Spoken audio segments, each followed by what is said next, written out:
B'siyata d'Ishmaya, Masechet Kritut Daf Chaf He, nous commençons Chaf Dalet Amud Bet, 3 lignes avant la fin de la page. Nous avons vu dans la Mishnah, din de Hacham Vadaï et de Egla Arufa, qui n'ont pas le même din que le Hacham Taloui, c'est-à-dire que pour le Hacham Taloui, comme nous l'avons vu, si on a appris qu'il n'y avait pas de faute, il n'y avait pas de doute, donc la bête est-elle choulin, profane, ou y a-t-il malgré tout une kdusha? Nous avons vu que c'est une machloket, mais à propos d'un Hacham Vadaï, de la Egla Arufa, il n'y a pas de machloket. La bête est donc profane, c'est-à-dire que dans le cas où on a trouvé l'assassin, bien qu'on avait prélevé une génisse pour pouvoir lui briser la nuque, comme la mitzvah de la Torah, mais puisqu'on a trouvé l'assassin, donc cette Egla devient automatiquement choulin, profane, et elle n'a aucune kedusha.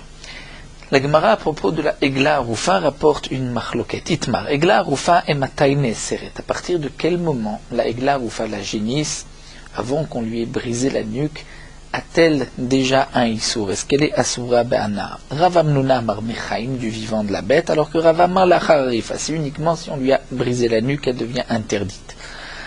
Bishlama le Rava, encore d'après Rava, la Gemara explique, mais Dana dit Tavid Bamaase. Elle devient interdite à Surabana dès qu'il y a eu une action. C'est l'action de lui avoir brisé la nuque, comme l'ordonne la Torah. Elle a les Rav Amnuna, mais pour Rav Amnuna qui dit Mechaim, à partir de quel moment? Mais Matai. Amar Rabbi Yannai répond, Gevul Shamatiba. J'ai entendu une fois une limite, à partir de quel moment elle sera interdite, et Shacharti, mais j'ai oublié. Venasevin, Chavraï et les Memar, et mes amis pensent, ou les élèves, pensent dire, les Bnei Yeshiva, nos amis pensent dire ainsi que Yeridata lenachal etan oserata, que le moment où on va faire descendre la Egla Arufa dans ce nachal etan, c'est-à-dire dans l'endroit où on a lui briser la nuque, c'est-à-dire dans un nachal, c'est-à-dire dans le creux de la montagne, là où généralement il y a aussi un fleuve etan qui est dur, qui n'a jamais été semé, lorsque on l'a fait descendre là-bas, avant même de lui avoir brisé la nuque, il y a déjà donc un Issour Be'an'a. Amar Rav Amnuna. Rav Amnuna nous dit Mina Minala. Je vais apporter une preuve que c'est Mechaim du vivant de la bête, puisque c'est marqué d'Itnana. Shochet Parat Khatat, celui qui égorge une Paradouma, Parat Khatat, ou bien Shoraniskal, ou Shoraniskal, un taureau qu'on doit lapider parce qu'il a tué un homme, Vegla Arufa ou la génisse, Egla Arufa. On a égorgé la mère auparavant et maintenant le fils. Paratratat, Paradouma, donc la fille, où on a égorgé le fils avant, on vient égorger la mère, la vache rousse, le Shoraniska, l'Egla Arufa. Dans ces trois cas, Rabbi Shimon Poter, Rabbi Shimon dit il n'y a pas d'interdiction de Oto Ve'ed Beno. Les Chachamim disent non, il est chayav. Quel est leur machloket? Encore nous dit Rav Amnuna Bishlama Lididi d'Amina Mechaim, d'après moi qui dit que la Egla Arufa est interdite même du vivant de la bête, je comprends la machloket. Appliquer Rabbi Shimon Virabanan, comme nous l'avons vu dans Masechet Choulin à propos de la Sugia de Oto Ve'ed Beno. De Rabbi Shimon Savar Shrita Shenaruya Loshmi Shrita. Rabbi Shimon pense qu'une Shrita qui ne nous permet pas de manger la bête n'est pas considérée comme une Shrita, et donc il n'y a pas d'interdiction de Oto Ve'ed Beno d'avoir égorgé la mère et le fils le même jour. Donc la paratratat, la paradouma, si on ne peut pas la manger, donc il n'y a pas d'interdiction. Shoraniskal aussi ne peut pas être mangée. Et Egla Arufa aussi, elle ne peut pas être mangée. Donc on voit que la Egla Arufa est interdite du vivant de la bête, c'est-à-dire avant même qu'on lui ait brisé la nuque. Et c'est donc pour cela que si on l'égorge, elle avait déjà une interdiction. Donc c'est une Shrita She'ena Reouya, on ne pourra pas manger la bête. Verabanan Amre, les Cham disent que malgré tout, Shrita She'ena Reouya Shme Shrita, et donc il y a un chiyuv de Oto Ve'ed Beno. Elle a dit Rav Amnuna, Yamarta Lachar Arifa. Si on dit comme Rava que le Issour An'a dont tirer profit de la Egla Arufa, c'est uniquement si on lui a brisé la nuque. Donc dans le cas où on l'a égorgé, il n'y a pas encore d'interdiction. S'il n'y a pas d'interdiction, c'est une Shrita Reouya. D'après tout le monde, on peut manger la viande de cette bête. Et donc pourquoi il n'y a pas d'interdiction de Oto Ve'ed Beno? Quelle serait la marloquette entre Rabbi Shimon et les Chachamim? Amaïpata Rabbi Shimon, pourquoi Rabbi Shimon dira qu'il n'est pas tout Shrita Reouya? Et après tout, c'est une Shrita laquelle on peut manger la viande. Veritema, peut-être que tu diras, ça va Rabbi Shimon, que Egla Bishrita Kshera, tu diras que Rabbi Shimon pense que la Egla Arufa Bishrita, même si on ne lui brise pas la nuque, on l'égorge, elle est aussi kshera, c'est-à-dire on peut accomplir la mitzvah de la Egla Rufa lorsqu'on a trouvé le mort entre deux villes. Et donc dans ce cas-là aussi, si on l'a égorgée, elle sera donc interdite par la shrita. Et donc on revient à une shrita chez Nourouya, qu'on ne pourra pas manger la viande, puisque c'est comme si on lui a brisé la nuque. Et ce serait la marloquette entre Rabbi Shimon et Rabbanan, puisque Rabbi Shimon pense que c'est une shrita qui ne nous permet pas de manger la viande, il n'y a pas d'interdiction de Oto Ved Beno. Donc si tu veux dire ainsi, Vatnan, pourtant je t'apporterai une Mishnah où c'est marqué Kacher Bepara Pasoul Be'egla. Ce qui est Kacher pour la para Adouma et Pasoul pour la Egla Arufa. Pasoul Bepara, ce qui est Pasoul pour la para, Kacher Be'egla Arufa, c'est Kacher pour la Egla Arufa. C'est-à-dire Para Beshrita, la para Adouma doit être égorgée, c'est là qu'elle est Kshera. Et Be'arifa, si on lui a brisé la nuque, elle est psoula, alors que la Egla, c'est le contraire. La génisse, Be'arifa, il faut lui briser la nuque, et c'est là qu'elle est kshera. Beshrita, si on l'égorge, elle est psoula. Et donc cette Mishnah, l'Echaora, c'est aussi l'opinion de Rabbi Shimon, donc on ne peut pas égorger la génisse pour, au lieu de lui briser la nuque, donc il n'y a pas d'interdiction, si ce n'est qu'il y a une interdiction Mechaï. La Gemara nous dit Ishtik, il n'a pas répondu, dit Rava n'a rien dit, les bâtards de Nafak, lorsqu'il est sorti, Ravamnoun est sorti, Amar, il a dit, mais Maïtama l'Aminali, pourquoi je ne lui ai pas dit qu'effectivement Rabbi Shimon ça va régler la Beshrita Kshera. La Mishnah qui a été rapportée c'est après les Chachamim, mais Rabbi Shimon lui pense que la génisse, si on lui fait la Shrita Kshera, elle est Kshera, c'est-à-dire on peut accomplir la mitzvah de Egla à Arufa. Et donc il y a une interdiction, même d'après Rav, on me dit même d'après Rava, il y a une interdiction par la Shrita de profiter de cette bête, et donc c'est pour cela que d'après Rabbi Shimon il n'y a pas de Oto Ved Beno, puisque c'est une Shrita Shena Reuya.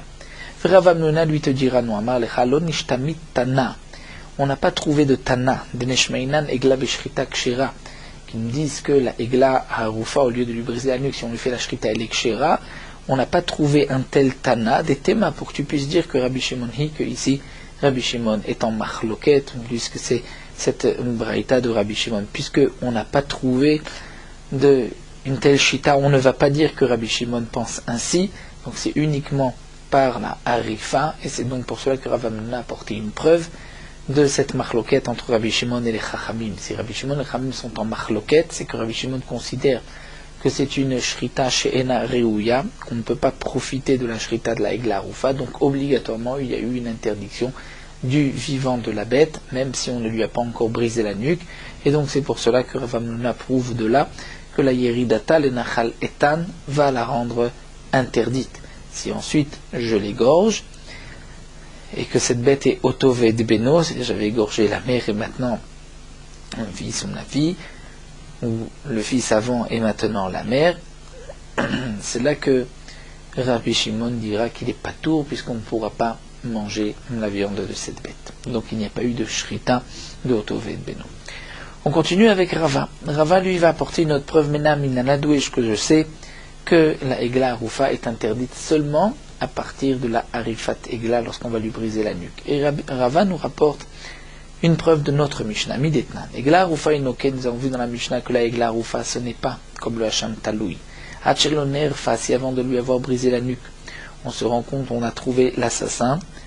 Donc on n'a plus besoin de cette Egla Arufa, on la fera sortir, on la laissera monter dans les champs.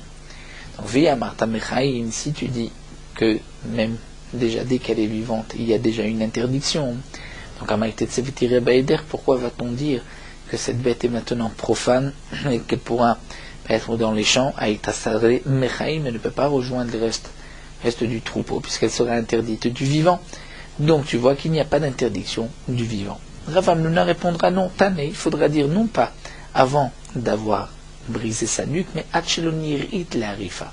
On dira avant qu'elle soit apte à ce qu'on lui brise la nuque, c'est-à-dire avant qu'elle rentre les nachaletam. Et ma sefa. Alors voyons voir la sefa, c'est marqué Mishener Fatika Verbum Koma. Une fois qu'on lui a brisé la nuque, on va l'enterrer, qu'on a appris, on a vu que l'assassin, on a découvert l'assassin, donc il n'y a plus de nécessité de cette égla. Au fatika verbum coma, on va l'enterrer sur place. Donc on voit que c'est uniquement une fois qu'il y a eu la harifa. La Gemara dit non, Tané, tu devras dire Mishenirit la harifa. Une fois que Nirit la harifa, c'est-à-dire que elle est apte, on n'est plus lui briser la nuque, c'est à partir de ce moment-là que, c'est-à-dire dès qu'on l'a fait descendre dans le Nahal, même si on n'a pas encore brisé la nuque, c'est à partir de ce moment-là qu'elle est interdite. Imken, c'est ainsi. Ema Sefa, comment vas-tu comprendre la fin de la Mishnah? C'est marqué chez Al-Safek Ba'a Mitrila, que la Egla Roufa, de toutes les manières, était arrivée parce qu'il y avait un Safek, un doute. C'est pour cela qu'on l'a amené. Donc, Kipras Fekava Al-Khala, une fois qu'on lui a brisé la nuque, il y a eu une kapara du Safek, et donc elle est partie, c'est-à-dire que même si maintenant on trouve l'assassin, on a accompli la mitzvah, mais donc il faudra enterrer cette Egla Roufa, comme le dit. En tout cas, la question de la Gemara, Ve'im Echaim, si tu dis que la bête est encore vivante, et que c'est que dès qu'elle descend, Nachaleta, que si on trouve l'assassin maintenant, il faudra l'enterrer, parce qu'il y a eu une Kedusha, mais Adain, Lokipras Fekata. Il n'y a pas eu encore de kapara, puisqu'on ne lui a pas brisé la nuque. Donc comment on peut dire que ce qui est marqué Mishenerfa, c'est une chénirite, et ensuite on va dire à la Safekba Mitri la Kipras Feka, Lokipras Feka, s'il n'y a pas eu de Harifa. Alors la Gemara dit effectivement, de cette Mishnah, nous sommes obligés de dire que la Egla Roufa n'est interdite qu'à partir du moment où il lui a brisé la nuque. Mais ce que pense Rav Hamnuna, c'est une machloket Tanaïm. Parce que nous avons un Tana qui pense ici, comme Rav Hamnuna, des Tanya. C'est marqué Neemar Marchir ou Mechaper Bifnim. On retrouve dans les korbanot, des korbanot qui sont apportés les archir, c'est-à-dire pour permettre à quelqu'un de rentrer dans le Beth Amikdash, de manger des korbanot. Comme le Hacham Metzora, nous allons voir, qui est Marchir, le Hacham du Metzora, Bifnim à l'intérieur, on le sacrifie à l'intérieur du Beth Amikdash, et ainsi le Metzora pourra retrouver sa pureté. Et on trouve aussi Mechaper, un korban, comme Chatat et Hacham, Bifnim, à l'intérieur, on sacrifiait ce korban. On trouve aussi dans la Torah, Veneemar, Marchir ou Mechaper Bachutz, on trouve des korbanot qui permettent, qui sont Marchir comme les oiseaux du Metzora, qui lui permettent de commencer sa purification. Et on trouve aussi, et ça se fait en dehors du Beth Amikdash, ou Mechaper, et on trouve une kapara comme le Seir HaMishtaleach, le bouc, la Azazel de Yom Kippourim, ou Egla Ha'arufa, la génisse dont on va briser la nuque, s'il vient pardonner la faute de ce crime. Et ça c'est Bachutz, en dehors du Beth Amikdash.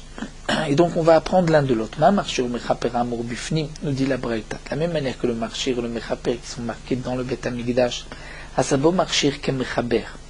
On a donné, la Torah a donné le même digne du marchir comme le Mechaper. C'est-à-dire que le Hacham Metzora a le même digne que le Mechaper, comme les Chataot et Hachamot. Ils ont exactement les mêmes dinim, bien que l'un est marchir, l'autre Mechaper, ils ont les mêmes dinim dans le Beth Amikdash. Eh bien, Af marchir ou Mechaper Amor Bachutz, on va dire que Asa marchir et Mechaper, ils ont les mêmes dinim. Et que signifie qu'ils ont les mêmes dinim? Donc Rashi nous dit, c'est que les oiseaux du Metzora, que Metzora doit porter en dehors du Beth Amikdash pour commencer sa purification, vont être interdits du vivant, comme le Mechaper, le Seir HaMishtalach et la Harufa, qui sont aussi interdits du vivant, bien que la bête n'est pas morte. Donc on voit d'après ce Tana que la Egla Harufa est interdite Mechaim du vivant. Donc ça Rashi nous dit d'où est-ce qu'on apprend? On apprend ne pas sous, puisque le Seir c'est sûr qu'il est interdit Mechaim, que la bête est vivante, comme les korbanot.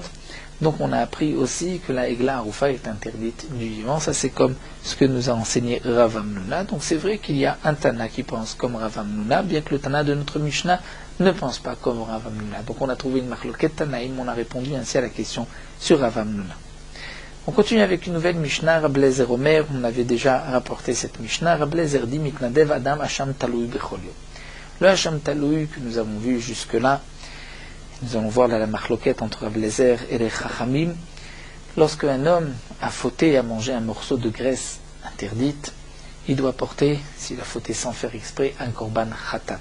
Dans le cas où il a fauté volontairement, il n'apportera pas de korban, il est chayav karet. Pour toute avera où il y a un chiyuv karet, lorsqu'un homme faute volontairement, involontairement béchogeg, il y a un chiyuv d'un korban khatat. Lorsque la personne a un doute, est-ce qu'elle a fauté ou elle n'a pas fauté, elle apportera un korban hacham taloui. Mais c'est uniquement si on a un doute, est-ce qu'on a fauté ou pas. Rabbi Eliezer lui dit, Mitnadev Adam Hasham Talui Bechol Yom. On peut apporter un Hasham Talui chaque jour, ou Bechol Et Sheyirtze, et à n'importe quel moment, ou Bechol Sha'a Sheyirtze, d'après le Bach. Lorsqu'un homme veut, il peut apporter un Hasham Talui. Ou Ayanikra Hasham Chassidim. Il est appelé le Hasham des hommes pieux, qui veulent apporter des korbanot pour être sûr d'être pardonné de toute faute. Amrou alav al Baba ben Bouta. On a dit sur Baba ben Bouta, Hashem itnadev Hashem talui bechol yom, lui apporte au Beth Amikdash, Hashem talui chaque jour de peur qu'il a fauté. Chutz ma'achar Yom Kippurim Yom Echad, à l'exception du lendemain de Yom Kippurim, où il n'apportait pas pendant un jour. Amar, mais lui-même disait, Ammaon Azi, il jurait sur ce Beth Amikdash, il doit y manichimi, si on me laissait, Haiti Mevi, j'aurais apporté aussi, si on m'avait laissé, j'aurais apporté aussi aujourd'hui un korban Hasham Taloui.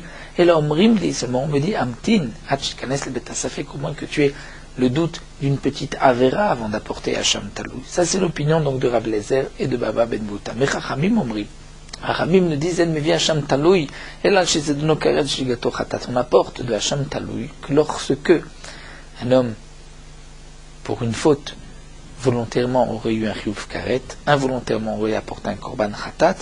Donc lorsqu'il a un safek, il apporte un korban hasham taloui. On n'apporte pas un hasham taloui pour n'importe quelle faute. D'après Baba ben Bouta, que nous avons vu Rabbi Eliezer, s'il y a même une petite faute, même un lave de la Torah, on peut apporter un hasham taloui. Les Chacham disent non, c'est seulement une interdiction où il y aurait eu un chiyuv karet. On continue avec des dinim sur le Hasham Taloui. Un homme qui a fauté, qui doit porter un korban khatat ou un korban hasham. Et il est sûr d'avoir fauté. Il a mangé un morceau de graisse, il est sûr. Ou bien un hasham, il a eu une digne de hasham shifra haroufa, d'une autre avera. Lorsque Shavar alayim makpurim est passé, malgré tout, chayavim la ville achar ils doivent apporter leur korban après Yom Kippour. Yom Kippour ne les dispense pas d'apporter un korban. Mais chayivé hashamot loïm, si un homme a eu un safek, est-ce qu'il a fauté ou pas, et qu'il devait apporter un korban hasham taloui, si le Yom Kippourim est passé, il n'a pas besoin d'apporter le hasham taloui après Yom Kippour. Yom Kippourim a été mechaper. Un autre dit, Mijeba biyado safek avera biyom Kippourim. Si un homme a eu un doute, un safek d'une avera le jour de Yom Kippourim, afilu imchashecha, même si c'est avant la tombée de la nuit, patour, il est patour. Pourquoi j'ai kol hayom mechaper? Parce que toute la journée mechaper. Donc jusqu'au dernier moment de Yom Kippur, il a une kapara, donc ensuite, il n'a pas besoin d'apporter un hasham taloui pour le safek avera. Un autre dit, Aïcha she'eshalea chatataof safek, une femme qui avait un doute. Est-ce qu'elle était zava, ou est-ce qu'elle a eu une leda, une naissance, elle a fait une fausse couche, elle ne savait pas s'il y avait un embryon ou pas. Donc elle a un safek, est-ce qu'elle apporte chatataof ou pas. Vavar alayom Kippurim est passé, chayvim la ville la Yom Kippurim. Elle doit malgré tout apporter son korban après Yom Kippurim. Puisque ce korban lui permet de manger, permet à cette femme de manger des korbanot. Puisque s'il y a une leda, une naissance ou une ziva, elle ne pourra pas manger de korbanot tant qu'elle n'a pas apporté ses propres korbanot de la ziva ou de la leda de la naissance. Donc là, même si Yom Kippurim est passé, elle doit apporter ses korbanot. Chatataof abala safek, un chatataof qu'une femme apporte parce qu'elle a un doute, est-ce qu'il y a eu une naissance ou pas, il y a un doute, est-ce qu'elle était zava ou pas. Im mishenim leka noda, si après la melika, une fois qu'on a fait la shrita avec l'ongle, nodala, elle a su que elle n'avait pas fauté, alors donc elle n'avait pas d'obligation d'apporter, ce n'est pas une faute ni la leda ni la zeva, alors arezoti kaver, l'oiseau doit être enterré. Nous allons reprendre les dinim de cette Mishnah. Tout d'abord, Maïtama de Rabbi Eliezer. Quelle est la raison de Rabbi Eliezer? Pourquoi Rabbi Eliezer pense qu'on peut apporter un hasham taloui quand on veut? La Gemara répond, Isakrata Chovahi, Rabbi Eliezer dit, si tu penses que c'est uniquement lorsqu'il y a une obligation, alors, je te dirais, Mitiadele, lorsqu'un homme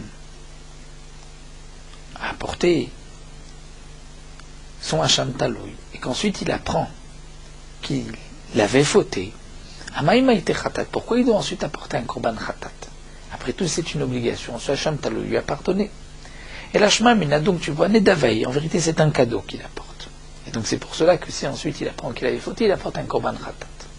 Les Chachamim vont répondre, vont dire non, Verabanan, Olav et Shlamim ou Deatu Neder Venedava. Les Chachamim disent, un korban de Ola ou de Shlamim peuvent être offerts. Neder, Nedava, on peut faire le vœu ou faire un cadeau d'apporter un tel korban. Alors, Khatat ve'Hasham Chovanim, c'est seulement une obligation si on a fauté.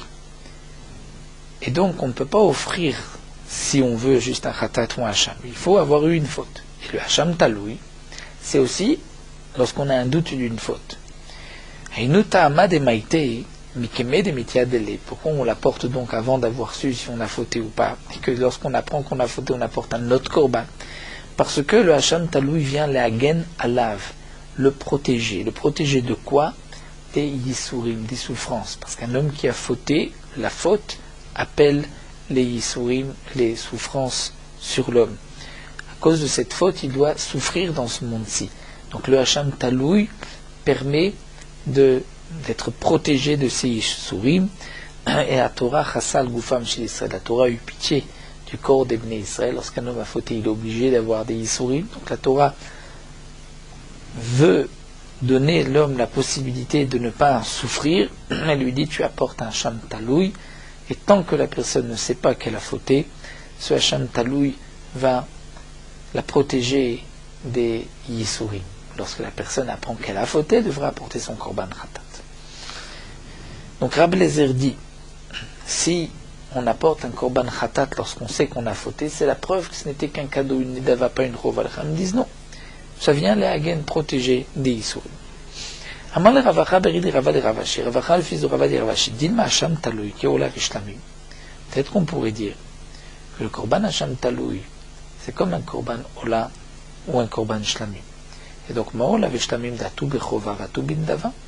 Ola Shlamim, parfois, un homme apporte un korban Ola Vishlamim Bechova, une obligation. Il y a des korbanotes de Ola, comme Ola Triya, pendant les fêtes, ou Shlamim Chagiga. Et c'est aussi Benedava. C'est-à-dire que on peut aussi apporter un cadeau, on peut offrir un korban Ola ou Shlamim. Alors peut-être que le Hasham Taloui aussi, puisque il est d'une certaine manière, comme dit Rachid, léger, puisqu'il vient pardonner un safek, on peut l'apporter même si on n'a qu'un doute. Peut-être alors aussi, on pourrait dire Date Bechova, Tenamendava, puisqu'il vient Bechova, lorsque il a un safek, est-ce qu'il a fauté ou pas, il doit apporter. Donc peut-être la Temendava, mais lorsqu'il n'a pas de safek, il peut offrir un Hasham Taloui. Pourquoi on ne dirait pas ainsi? Amarlé lui a répondu, donc Ravashi répond, Olav et Shlamim Ikar Ben Dava Ktivi. Olav et Shlamim sont marqués dans la Torah essentiellement à propos d'une Nedava. La Torah nous parle d'une Nedava, d'un cadeau, un homme qui veut offrir un korban Olav et Shlamim. Donc il y a aussi Chova, mais Nedava, c'est le Olav et Shlamim qui est marqué au début de Parashat Vayikra. Alors que le Hasham Taloui Ikar Bechova actif dans la Torah, il est rapporté à propos d'une Chova, c'est-à-dire d'un homme qui a un doute, est-ce qu'il a fauté. Donc c'est pour cela qu'on ne va pas dire qu'on peut l'apporter Benedava, c'est uniquement Bechova. Tane Rabichia Kamede Rava, Rabichia enseigné devant Rava. Hasham Taloui Ba'ala Nevela. Si un homme a un doute, est-ce qu'il a mangé un morceau de Nevela, c'est-à-dire d'une bête qui n'avait pas été égorgée? Ce n'est qu'un lave, il n'y a pas de chiyuv karet pour celui qui mange une bête qui n'a pas été égorgée. Un homme qui mange un morceau de bœuf, d'une viande qui n'a pas été égorgée, d'une bête qui n'a pas été égorgée. C'est un lave de la Torah, mais il n'y a pas de chiyuv karet. Eh bien, malgré tout, on a une braïta ici où Hasham Taloui Ba'al Nevela. Le Hasham Taloui peut venir sur un safek lorsqu'un homme a un doute, est-ce qu'il a mangé la Nevela ou pas. Amarlé lui a demandé, mais Va'anatnan. Donc reprenons les noms. On a vu que c'est Rabbi Chia qui enseigne devant Rava. Donc Rava pose la question à Rabbi Chia, mais pourtant, nous avons appris dans notre Mishnah, on apporte de Hasham Taloui que sur une faute où volontairement il y aurait eu un chiyuv karet et involontairement il y aurait eu un chiyuv khatat. Mais le din de Nevela, il n'y a ni karet ni khatat. Ve'ira Belezer. Et si tu veux me dire que cette braïta où c'est marqué Hasham Taloui Ba'al Nevela, c'est d'après Rabbi Eliezer, alors je te dirais, mais Bindavanamea, t'es pour Rabbi Eliezer, je n'ai pas besoin d'une avera, d'un lave, d'un safek, puisque même sur Nedava, si on veut faire un cadeau, on peut apporter un Hasham Taloui. Amarle, il lui a dit, Maïta malomatnita. Pourquoi tu n'as pas, d'après la première explication de Rashi, pourquoi tu dis pas le Mishnayot jusqu'au bout, en profondeur? Ou encore, pourquoi tu n'as pas étudié devant Rabbah, comme moi j'ai étudié devant Rabbah, et tu aurais pu donc avoir réponse à ta question, comme je vais te dire, comme moi-même je le sais. Zimnim Sagin, plusieurs fois, Tanit et Kamemar. Nous avons enseigné cela, étudié cela devant Mar. Qui est Mar? Qui est le Rav? Ou Manu c'est Rabbah. Fait Amarli, et il m'a dit, Amane Rablezer. L'auteur de cette Mishnah, c'est Rablezer. Mais quel Rablezer de Amroulo? Le Rablezer de Amroulo. Ce qu'on a dit est Rablezer d'Itnan. Et la Omrim lo Amten Achkanes Lebetasafé. Comme nous avons vu que Baba Ben Bouta voulait apporter un korban tous les jours, le lendemain du Yom Kippourim, il n'apportait pas. Il disait, mais j'aurais voulu apporter aussi aujourd'hui, mais on ne me laisse pas. Mais on lui dit, Amten Achkanes Lebetasafé. Attends au moins d'avoir un safek, ne serait-ce qu'un petit safek. Un doute d'une petite faute. C'est-à-dire que même, donc d'après Rablezer, on peut apporter Hacham Taloui, comme l'on vu d'après Baba Ben Bouta, mais il faut qu'il y ait au moins si ça fait qu'une petite faute, même si ce n'est pas une faute de karet. Et donc c'est pour cela que d'après ce Omrimlo, il faut au moins une petite faute. Quelle serait la faute? Donc un safek de Nevela. Mais s'il n'y a pas du tout de safek, on n'apporte pas de Hacham Taloui.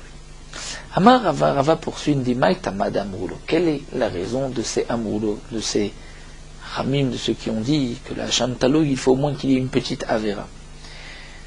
Donc nous avons vu plus haut que, d'après Rablezer, on pourrait donc apporter Hacham Taloui, même Ben Dava, mais là on voit que le Amroulo, le Maban Bouta, pense que, c'est-à-dire ceux qui lui ont répondu, qui lui ont dit ainsi, pensent qu'il faut au moins une petite faute.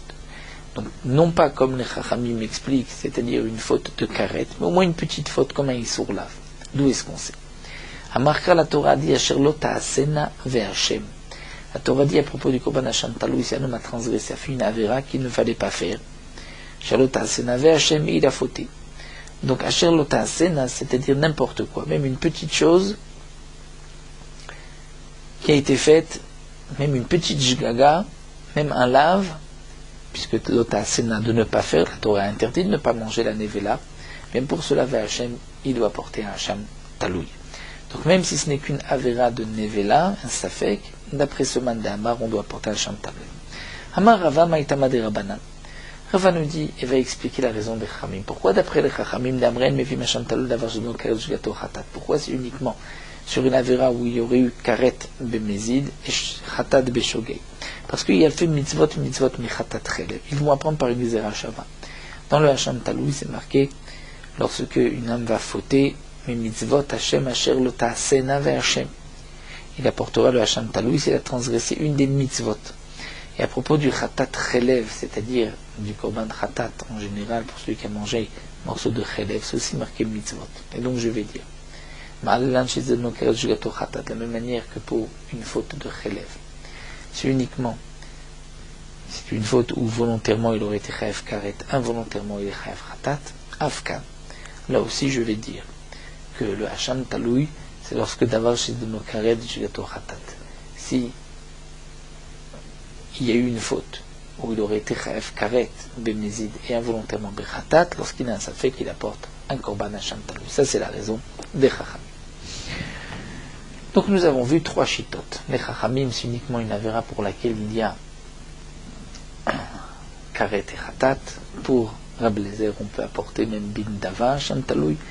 Et pour les Amroulo de la Mishnah, il faut au moins qu'il y ait un safek d'une petite avéra, même si c'est une avéra d'un lave, de digne de Nevela. Tanou Rabbanan, l'Agma poursuit avec une braïta. Hamisha Hachamot Mechaprim. Il y a 5 Hachamot qui sont Mechaprim, qui portent une kapara. C'est-à-dire, il y a le Hacham Gizelot pour celui qui a volé, qui a juré qu'il n'avait pas volé, mais Ilot, celui qui a profané, celui Shifra Haroufa, une nation avec une femme moitié libérée, moitié servante, ils avaient un évêque d'Ivry, le Nazir, le Metzora qui apporte Hacham Kumlot. Ces 5 Hachamot sont Mechaprim. Le Hacham Taloui, El Mechaper Kapara Gmura, lui, ne pardonne pas une véritable Kapara. Pourquoi? Puisque lorsqu'il apprend qu'il a fauté, il doit porter un Korban Khatat. Maïkama, quelle est la signification de cette Memra? Qu'est-ce qui a été dit ici? Moi, va expliquer à Rav Yosef Achikam. Rabisha Hashamot Mechaprim Kapara Gemura. Les 5 Hashamot que nous avons mentionnés, Xelot, Milot, Shifra, Rufa, Nazir ou Metzora, apportent une kapara complète. Hasham Taloui en Mechaper Kapara Gemura. Il n'apporte pas une kapara complète, ou de l'ok Rablezer. Et ce n'est pas comme Rablezer d'Amar Hasham Taloui, Baal Nevela qui a dit que Hasham Taloui vient pardonner pour une Nevela, puisque d'après Rablezer, puisque l'Hasham Taloui vient lorsque un homme a aussi un doute, est-ce qu'il a mangé une Nevela? Dans ce cas-là, c'est une kapara Gemura. Pourquoi? Parce que s'il apprend qu'il a mangé une Nevela, il n'apporte pas non plus de korban. Donc le Hasham Taloui a pardonné. Donc ce qui est marqué ici que le Hasham Taloui n'est pas Mechaper Kapara Gemura, ce n'est pas d'après Rablezer. Ravina lui va donner notre explication de cette braïta. Il va dire Achikatani. Hamisha Hashamot en acher Mechaper Kaparata. Les 5 Hashamot. Il n'y a pas quelque chose d'autre qui pourra pardonner à leur place. C'est-à-dire, comme nous dit Rashi, prenons le cas d'un homme qui a eu une Meïla, une profanation Béchogeg, il ne sait pas. Yom Kippourim est passé, et ensuite il apprend qu'il avait profané, utilisé du Hekdesh, il devra apporter un Sham Meilot. Donc on voit qu'il n'y a pas une autre chose, ou Yom Kippourim, qui pourrait apporter une kapara à leur place. Des Chimitia Dele, lorsqu'ils vont savoir dans ces 5 cas qu'ils doivent apporter un korban Hacham, Maïté, ils apporteront le korban. Alors que Hacham Taloui, Acher Mechaper Kaparatou, le Hacham Taloui, un autre, Yom Kippourim, peut pardonner ce que le Hacham Taloui pardonne aussi. Les Chimitiade, lo Maïté. Lorsqu'ensuite il va savoir qu'il a fauté, qu'il avait un doute, il n'apportera pas de korban. Pour celui qui rêve Khatat ou Hacham Vadaï. Shavar les Muprim ou Yom Kippourim est passé, là Chayevim la vie, après Yom Kippourim devront apporter, après Yom Kippourim leur korban Khatat ou korban Hacham. Mais Chayevim Hashamot, Tlouim, Pturim. Celui qui doit apporter un korban Hacham Taloui, c'est-à-dire il a un doute, est-ce qu'il a mangé un morceau de graisse ou pas, Yom Kippourim est passé, il est pas tout. Donc même dans le cas, un homme ne savait pas avant Yom Kippourim est-ce qu'il avait mangé un morceau de graisse ou pas. Il ne se rappelait même pas d'un safek. Yom Kippourim est passé. Ensuite, on lui a dit, tu sais, tu avais avant Yom Kippourim mangé un morceau, il y a un doute, est-ce que c'était un morceau de graisse interdite ou permise? Dans ce cas-là, il ne doit pas apporter de Hacham Taloui. On continue dans la Mishnah, nous avons vu Chayve Chataot Vashamot Vadaim. Lorsque Yom Kippourim est passé, ils doivent malgré tout apporter leur korban, puisque c'était Vadaï, il était sûr de devoir apporter un korban Khatat ou Hacham. Katane, c'est marqué, Chayve Chatot Vashamot Vadaim, Shabara Yom Kippourim, que Yom Kippourim passé, Chayvim la vie, l'achar Yom Kippourim. Ils doivent apporter un korban après Yom Kippourim. Mais Chayve Hashamot Tlouim sont Pturim après Yom Kippourim. Maintenant, d'où est-ce qu'on sait ce din-là que nous venons de voir? Kater Rav Dimi Amarabami Amarabchanina, lorsque Rav Dimi est venu, il a dit en nom de Rav Chanina, Amar la Torah a dit, Riper à la Kodesh, Mitumot Ben Israël. Dans le Passouk, c'est marqué. Donc on va reprendre le din de celui qui est Chagav d'un Hacham Vadaï, Yom Kippourim n'est pas Mechaper. D'où est-ce qu'on sait? La Torah dit, Riper à la Kodesh, Mitumot Ben Israël. C'est marqué à propos des korbanot de Yom Kippourim qu'il va être mechaper à la Kodesh sur le Beth Hamikdash mitumot ben Israël, des impuretés du ben Israël, ou mepichem de leurs fautes, les kol chatotam, de toutes leurs fautes, ce qu'ils ont fauté beshogeg. Mais c'est marqué aussi pichem. Pichem, c'est lorsqu'on a fauté volontairement. Chataim dumia teposhim. Donc on va dire que les korbanot de Yom Kippourim vont apporter une kapara, le khatat comme le poshéa. Et le poshéa, mapshaim de la vene korban, c'est-à-dire celui qui faute volontairement, on n'a pas besoin d'apporter un korban. Pshaim, c'est celui qui est mored, qui se rebelle. Donc af khataim, c'est le khatat, sans faire exprès, aussi la vene korban. Il n'a pas besoin d'apporter un korban, c'est-à-dire, on va apprendre du pasouk. Qu'est-ce que Yom Kippourim mechaper? Il est mechaper les khataim comme les peshaim. C'est-à-dire, les peshaim où il n'y a pas de korban, Yom Kippourim mechaper, et les khataot où il n'y a pas de korban, Yom Kippourim mechaper. Donc aussi les khataim de l'avmene korban, c'est-à-dire les fautes sans faire exprès, où il n'y a pas de korban, c'est ça que Yom Kippourim mechaper. Quelles sont ces fautes-là? Donc Rashi nous dit, c'est comme Nevela, celui qui a mangé un morceau de Nevela, il n'a pas besoin d'apporter un korban, Yom Kippourim mechaper. Aval chataim debnei korban, mais les chataim où il doit apporter un korban, comme chatat ve'asham vadai, un homme a mangé un morceau de graisse interdite, ou un homme a eu une meila, là Yom Kippourim n'est pas mechaper. Donc on apprend de ce passouk que Yom Kippourim ne mechaper que les péchaïm et les chataïm. Et quel chataïm, quelle faute sans faire exprès, celle qui ressemble aux péchaïm, c'est-à-dire les fautes où il n'y a pas de korban. Mais une faute pour laquelle on doit apporter un korban, Yom Kippourim n'est pas mechaper. Amarle Abaya, il lui dit Vakiktiv Aden Kra Besirana Sebifnim Ulirtiv. Mais pourtant ce passouk est marqué à propos du bouc qu'on sacrifiait à l'intérieur du Beth Amikdash. Puisqu'il y avait deux boucs Yom Kippourim. Il y avait le bouc la Azazel qui était jeté sur Meshtaleach, et il y avait le bouc qui était égorgé à l'intérieur du Beth Amikdash.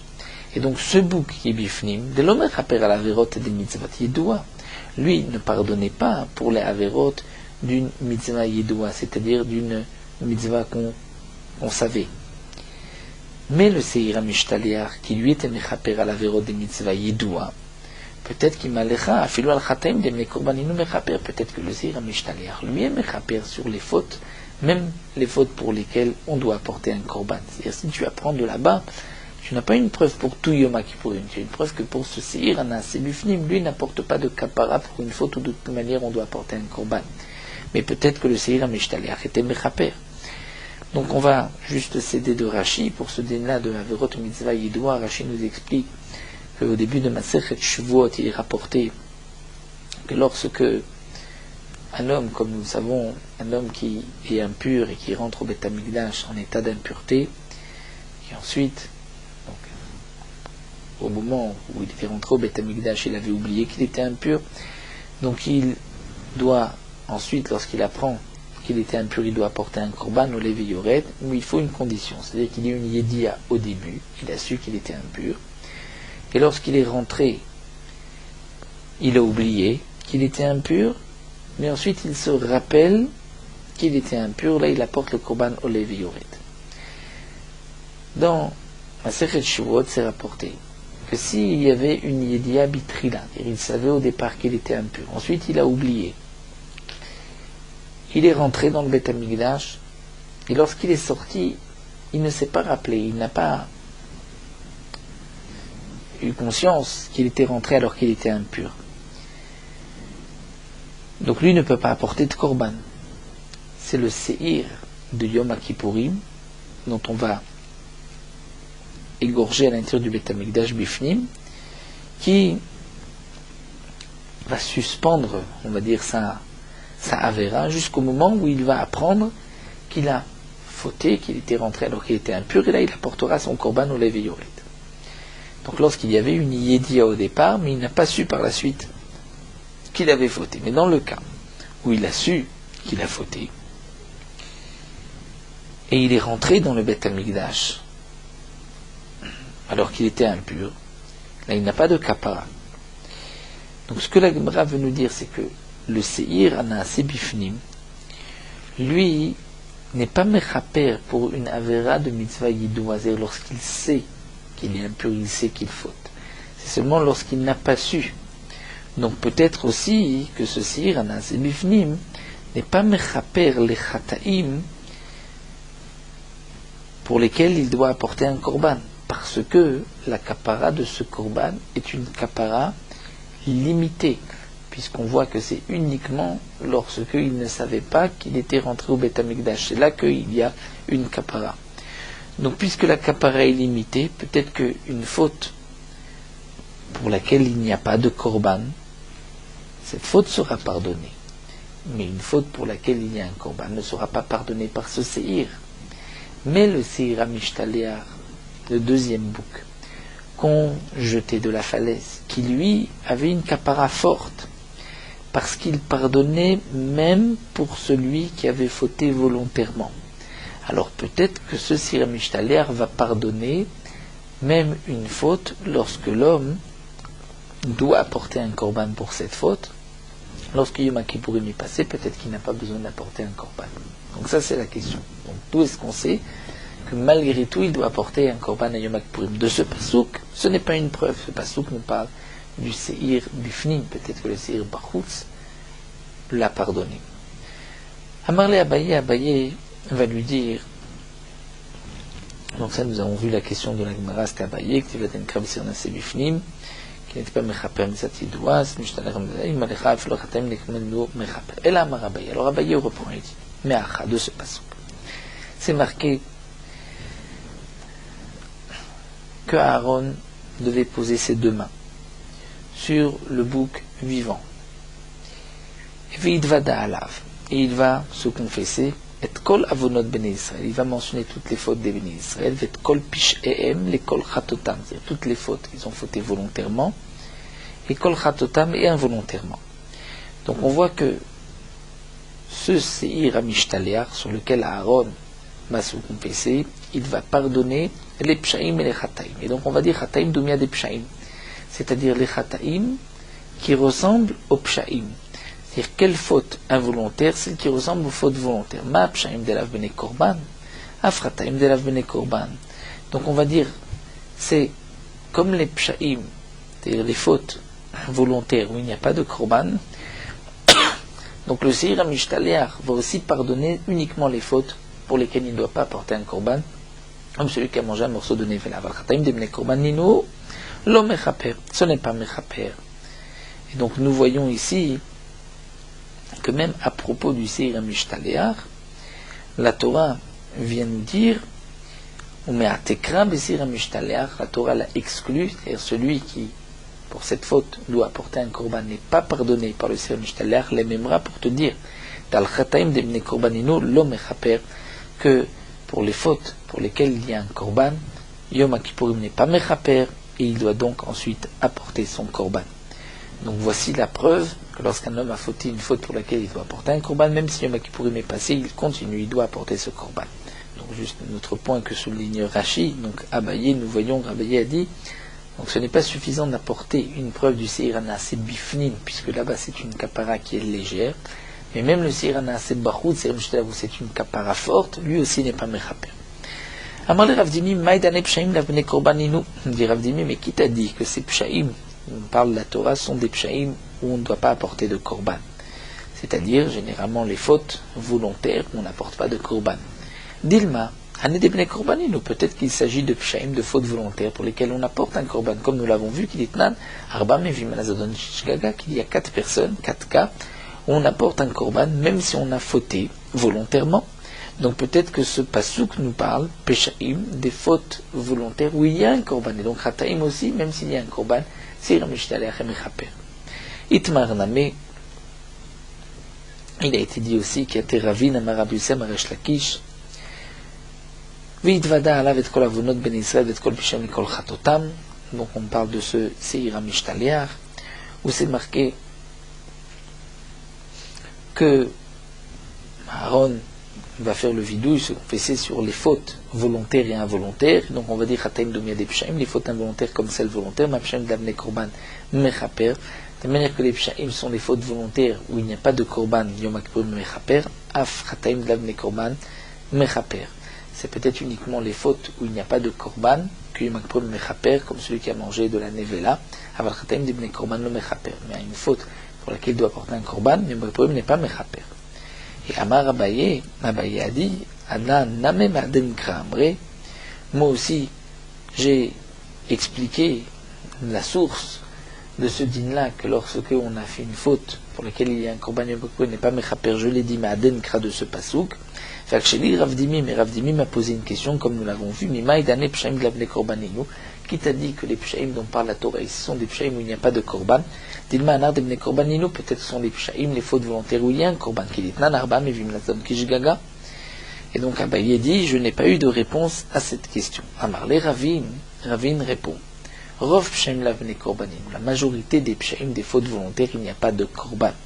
C'est-à-dire que ce sont des exceptions, les cas mentionnés dans la Mishnah, ou même volontairement on apporte un korban, mais en général, lav bene korban. Donc le pasouk nous parle de pshaim où il n'y a pas de korban, et la Torah nous dit que les chataim sont comme les pshaim. Amarla, il lui a dit, mais des rov ktiv, dans le pasuk, on ne parle pas des rov, on parle de pshaim, ça peut être même ceux pour lesquels il y a un korban. Et là, Marabaye, il dit en vérité, Merecha Dekra.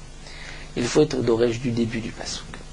C'est marqué, Vidvada alav et kol avonot ben Israël.